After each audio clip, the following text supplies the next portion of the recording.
the green line. Ding, ding, ding, ding, ding. Oh my. Ding. Wait, This do is your just- eyebrow raise. All right. Oh. This just might not work on that side. So we can start. Yeah, they'll just have to catch up. Oh, there it goes. Success! Hey. All right, ready? Yeah. It takes two to make a thing go right. It takes two to make it out of sight.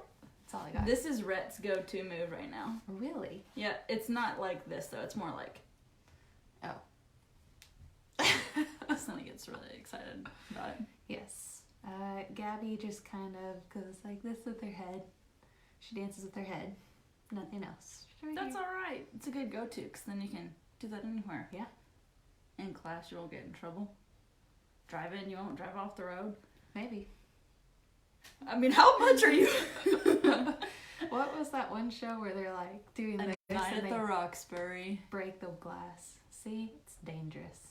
Ooh, what is that? That's what they do. They're No, there was like a piece of dust or an orb. Or I'm hallucinating from exhaustion. I don't know. What could it be? yay! Hi, Rachel. Hello. Okay, this week we kicked off our new mini-series, Everything is Figure-Outable by Marie Forleo. Yes, and we believe it. It is figure-outable. Yeah. And there are lots of really good points from this. One of the parts I liked is in prepping for the book, some people are going to have the tendency to read a heading or a chapter title and say, I already know this. This ain't for me. Skip, skip, skip, skip, skip.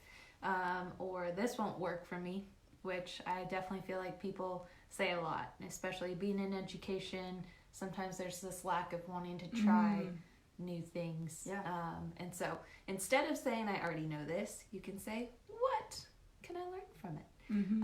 There's a presenter that I will go see every single time, and sometimes it's the same presentation, but I learn something new every time I go.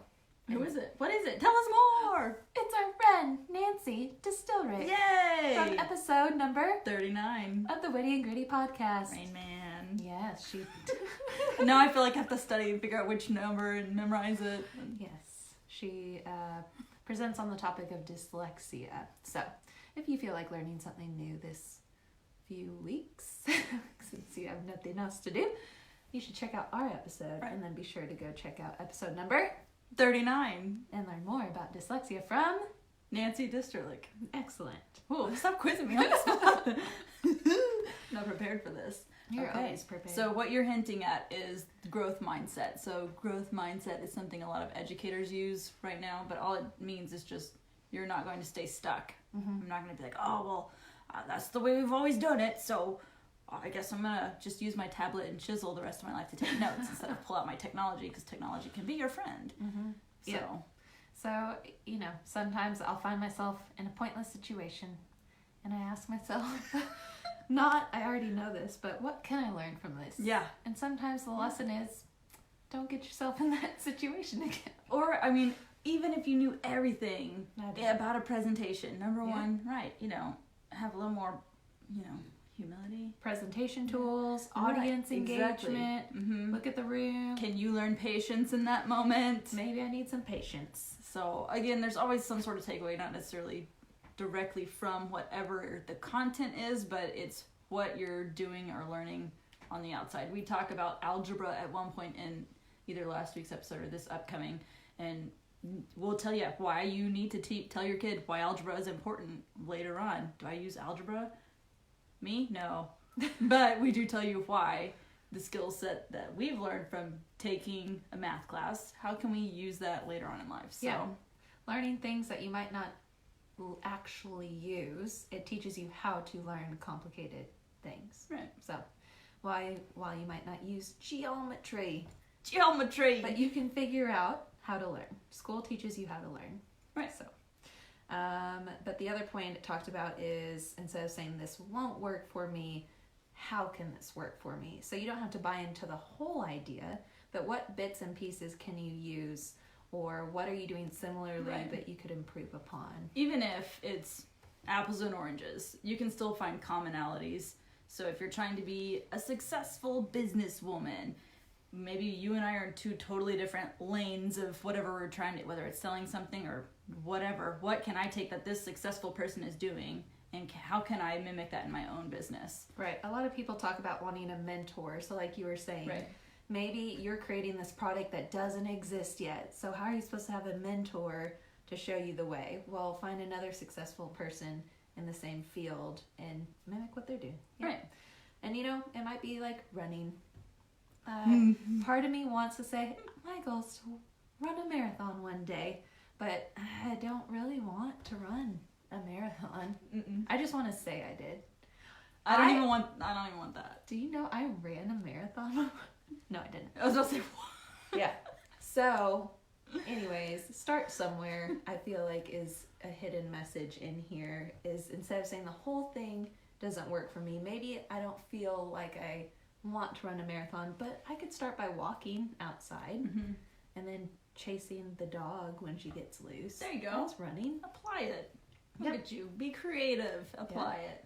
I like how the book in general talks about how it's a mindset shift you need to take. So a lot of times we're our own worst enemy. It's what's going on between our ears that's going to either help us or hinder us. So it gives you a lot of tools to kind of leverage that and kind of change the mindset. Yes, I think that a lot of people are facing a lot of challenges at the moment. And it's very easy that if your mindset's not right to just, let it cave in and spiral. But for those of you just joining in, the book we're talking about is Everything is Figure-Outable by Marie Forleo. We're cute. We alternate who says what. Yes. I'm trying to alternate, but that was the end of the thing. Okay, so if you don't know, this book, she tells you at the beginning what you're going to learn and get out of it. So just to name a couple things, how are you going to find 2 free hours in a day? Who says, first of all, I don't have time when they really want to accomplish something? Me. I don't have time. Can you imagine finding 2 free hours in your day?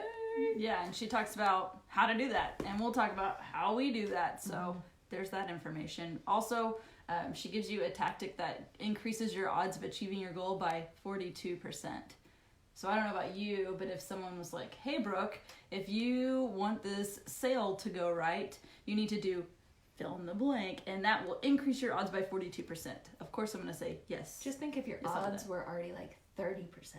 Yeah. Plus 42. That's a good percentage right That's there. over 70. Look at that. Look at that quick algebra math.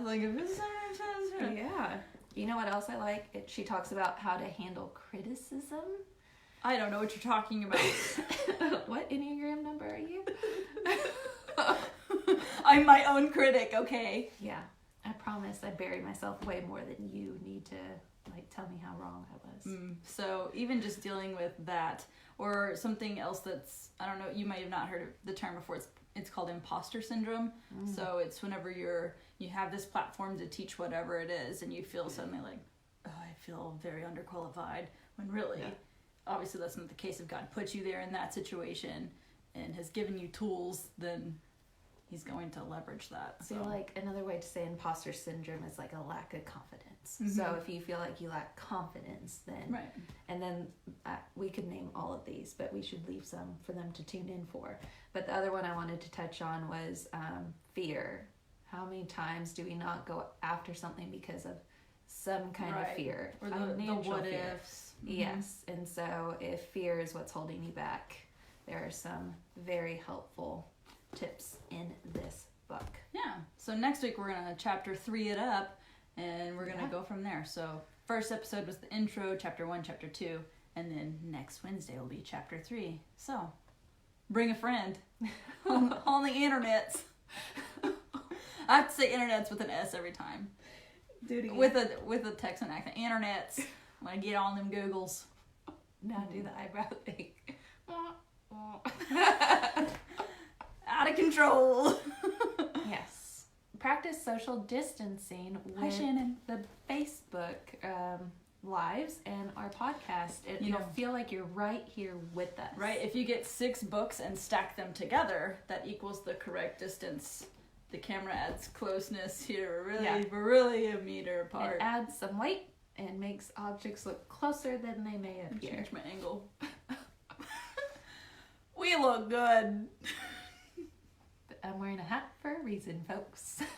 I'm wearing this sweatshirt. Oh yes, when is that from? 2000. The millennium. So if you played on the Comets, shout out to my people. We were the city champs this year in the 20 years ago. That's a long time ago. Wow. All that to say is, we've got to go. Yes. I feel like that's a good note to end on. Yep. Well, stay classy. Going over or under. Stay classy, witty people. All right, I never know. Ding. Oh, there it is. Bye. Bye.